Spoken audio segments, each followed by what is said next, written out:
terkait untuk wanita tidak boleh safar sendirian, Ustadz. Hmm. Sebenarnya untuk di Indonesia saat ini berapa Ustadz jarak yang harus kita yakini sebagai jarak safar?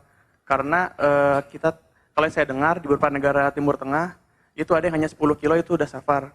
Tapi kita juga dengar di zaman dahulu itu sehari semalam itu safar. Nah di Indonesia sendiri berapa kilometer atau jarak yang ditempuh itu udah bisa dibilang safar. Terus yang kedua Ustadz. Satu aja.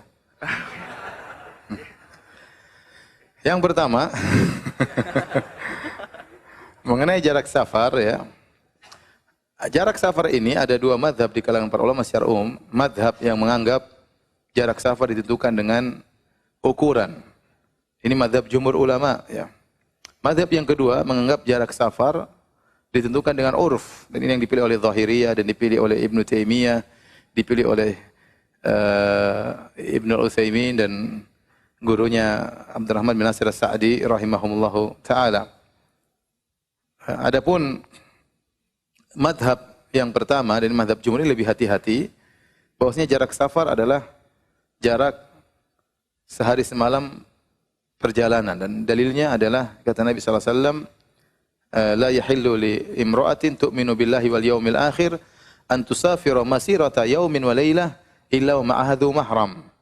Kata Nabi sallallahu alaihi wasallam, tidak halal bagi seorang wanita yang beriman kepada Allah dan hari akhirat untuk bersafar dalam jarak perjalanan satu hari satu malam kecuali dengan mahram.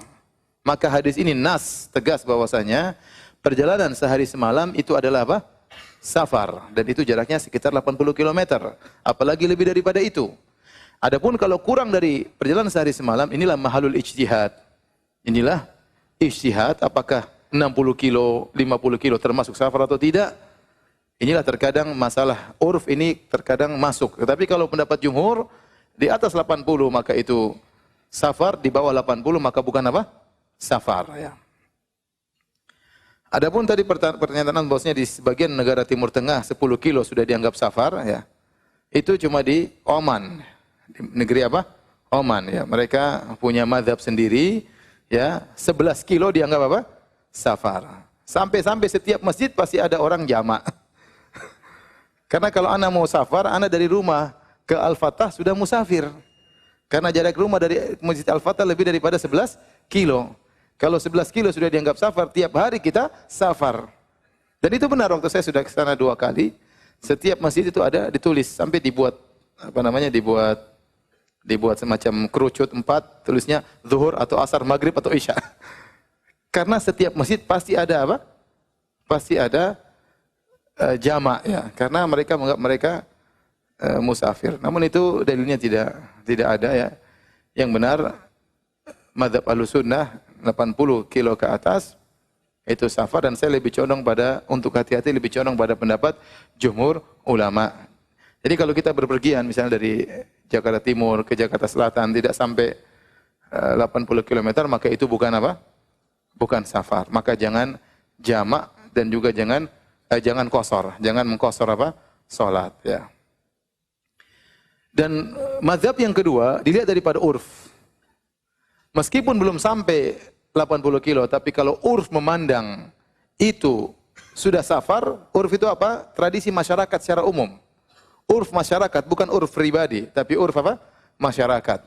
Kalau urf masyarakat menganggap itu adalah safar, maka dia silakan, dia tarakhas bi rukhsatis safar. Maka dia boleh qasar, dia boleh jamak dan yang lainnya. Dia boleh buka puasa, ya. Tetapi kalau urf bahkan mengatakan lebih dari 80 kilo bukan safar, maka bukan safar. Seperti orang di Riyadh sekarang, Riyadh itu luas panjang. Maka urf mereka menganggap bahwasanya orang pergi dari ujung Riyadh ke ujung Riyadh yang mungkin lebih dari 80 kilo tidak dianggap musafir. Karena urf orang sekarang menganggap ini masih satu kota, namanya kota apa? Riyadh. Meskipun dari ujung ke ujung lebih dari 80 kilometer. Maka mereka tidak menganggap itu suatu safar. Jadi kita di Indonesia ini, ya, apalagi dengan sarana transportasi sekarang ini, ya, banyak jarak-jarak kita tempuh tidak sampai jarak safar. Ya.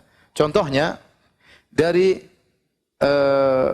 Bogor ke Jakarta Timur. Apakah sampai 80 kilo?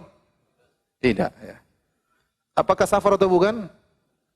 Bukan, ya. Sebagian orang memaksa itu safar. Safar. Kenapa sudah pindah kota? Oh, safar. Oh iya. Menurut siapa? Menurut saya. Ingat, urf bukan urf pribadi. Urf apa masyarakat. Saya tidak tahu ada orang bilang kalau orang pergi dari Bogor ke Depok dianggap, oh sedang safar. Kemana? Ke Depok. Kirain kemana? Ke Depok ya. Kan sudah pindah kota, tidak semua pindah kota, kemudian dikatakan apa? Safar. Contohnya dari kota wisata ke kota legenda. Itu tidak mesti dikatakan apa? Safar ya. Jadi, sebagian orang yang berpendapat bahwasanya kalau dari Bogor ke Jakarta dianggap safar, dia kemudian kosor, dia jamak. Kita bilang, beranikah Anda buka puasa di bulan Ramadan? Bukankah orang bersafar boleh buka puasa? Boleh, tapi dia disuruh buka puasa dia enggak berani. Kalau kosor oke, kalau buka puasa saya takut, saya ragu. Kalau Anda ragu, ambil kepada hukum asal. Hukum asalnya Anda sholat 4 rakaat, jangan di kosor ya. Intinya itu pembahasan mengenai masalah safar, ini masalah khilaf panjang ya. Tapi tadi yang saya sebutkan kira-kira ada 2 pendapat besar di kalangan para ulama yang mengambil madhab dengan jarak 80 km, yang mengambil madhab dengan urf masyarakat. Wallahu ta'ala alam.